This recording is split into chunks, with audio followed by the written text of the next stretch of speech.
understood why. My mother's name was Eleanor. She raised me alone from the time I was 4 years old.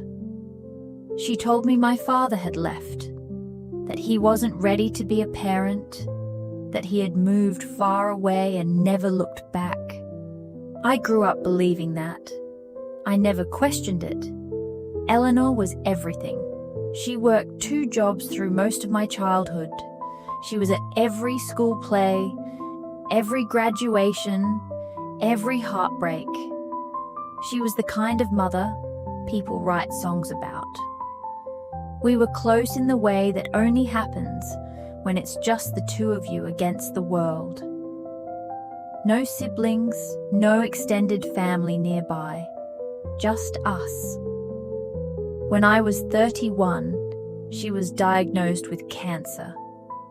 She fought for 2 years, quietly, without complaint, the way she did everything. In her last weeks, she seemed like she wanted to tell me something. I noticed it in the way she'd start sentences and then stop.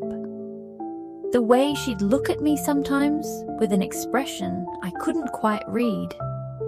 Something between love and guilt. I asked her once if there was something on her mind.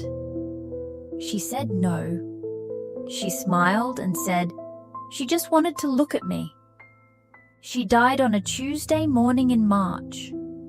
I was holding her hand. 3 days after the funeral, I went back to her apartment to begin sorting through her things. It's a specific kind of grief, going through someone's belongings. Every object is a memory. Every drawer is a small museum of a life. I found the letter in a shoebox at the back of her wardrobe. The shoebox contained things she had kept from my childhood. My first drawing, a hospital bracelet from the day I was born, a small photograph I had never seen before, a man I didn't recognize, holding a baby, on the back, in her handwriting, his name and a date, my birthday, and then the letter. It was 2 pages, written in pen, the handwriting slightly younger than what I knew. More hurried, less careful. She had written it when I was 4 years old. The same year she told me my father had left. He hadn't left. He had wanted to stay. He had wanted to be part of my life. They had ended their relationship. That part was true. But he had asked, and kept asking, to be involved in raising me. She had said no. She had told him I was better off without him. She had moved cities. She had stopped returning his calls. And she had told me he was gone. Because she believed, with every part of herself, that she was doing the right thing. She wrote in the letter that she had been afraid, that he was young and unreliable, and she had been convinced he would hurt me, come in and out of my life and leave me more broken than if he had never been there at all. She wrote that she had made a decision she knew she might regret. She wrote that she was sorry, and then she wrote something I have read 100 times since. She wrote, "I hope someday you'll understand that every wrong thing I did out of love. And I hope that is enough, but I will understand if it isn't." I sat on her bedroom floor for a long time. I don't know exactly how long. The light changed. The room got darker. I didn't move. I thought about my father, a man I had never met, a man who, if this letter was true, had wanted to know me.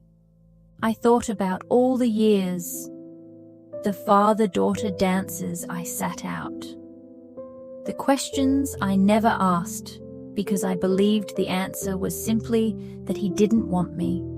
And I thought about my mother, the woman who had held my hand as she died, who had protected me from everything she could, who had made one enormous decision and carried it alone for 27 years.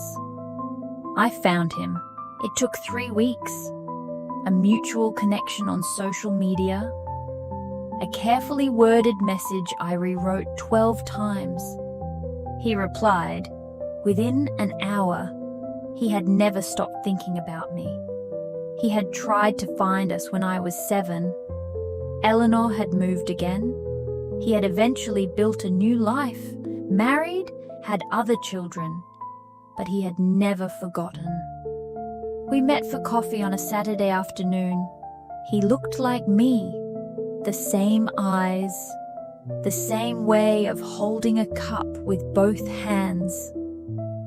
We talked for 4 hours. I won't tell you it was easy. It wasn't. There was grief in that room, for the time lost, for the choices made, for everything that couldn't be undone. But there was also something else, something that felt slowly like the beginning of something. I still think about my mother every day. I still miss her in ways I can't describe, and I have spent a long time sitting with the complicated truth that she was both the best person I knew and someone who took something from me that I deserved to have. I have not resolved that. I am not sure I ever will, but I think about what she wrote. Every wrong thing I did out of love, and I think that might be the most human sentence ever written. If this story stayed with you, if it made you think of someone or something you've been carrying, leave a comment below. I read every single one. And if you haven't seen our first story about a best friend who was living a double life for 3 years, it's on the channel. Link in the description. Subscribe and turn on notifications, because next week there's another story waiting. They never knew until they did.